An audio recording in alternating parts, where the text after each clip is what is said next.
Sasa kijana yangu Makundu, niambie mzee. Kitu mnaomba kijana yangu. Kwenye umetoka kiganjo hivi. Kabisa. Kazi umepata? Nimepata kazi mzee. Kazi ya serikali. Hapo kwanza mimi nashukuru sana. Sasa kitu yenye mnaomba tu. Munisia mimi vijana nyoko nyuma na wasichana wenzako. Na huyu jamaa wangu mkubwa. Makundu.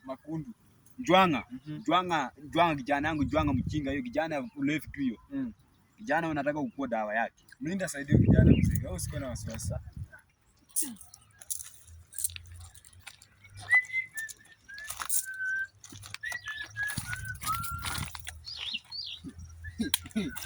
Watu wamekaa sasa. Mimi nashangaa na mzee mwingine.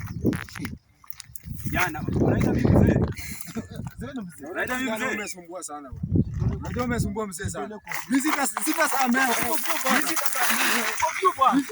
wewe. Wache. Umesumbua mzee kutosha. Makundi wacha. Sitasamehe wewe. Makundi wacha. Ameleta panga mimi mzee kijana. Wacha. Anasumbua mpaka kijana mchinga kabisa. Kijana kabisa.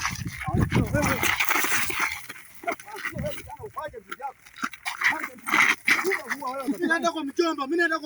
Naenda kwa mchomba mimi. Unaongea nini? Sasa piga wewe mawe. Piga kabisa. Ni mzee ametoa serikali. Mjomba nini? Ani mjomba. Mimi naenda kuuliza mzee hiyo zero nilikuwa tumeongea naye siku anaanza kunipiga. Amekuumiza? Mbona kwanza mjomba? Twende bwana. Huyu baba hapo na mjomba. Kwani shemeji huyu anafanya namna gani? Yaani shemeji ndani mzee kwa askari nini? Shemeji yangu si hata unakuja na amani. Tuliongeaje na kijana huyu? Unakuja na salamu shemeji yangu. Sasa salamu sitaki. Kama unataka ikuwe kaza kwa hivyo. Inakuwa. Hata hapa ukiwa jikoni inakuwa.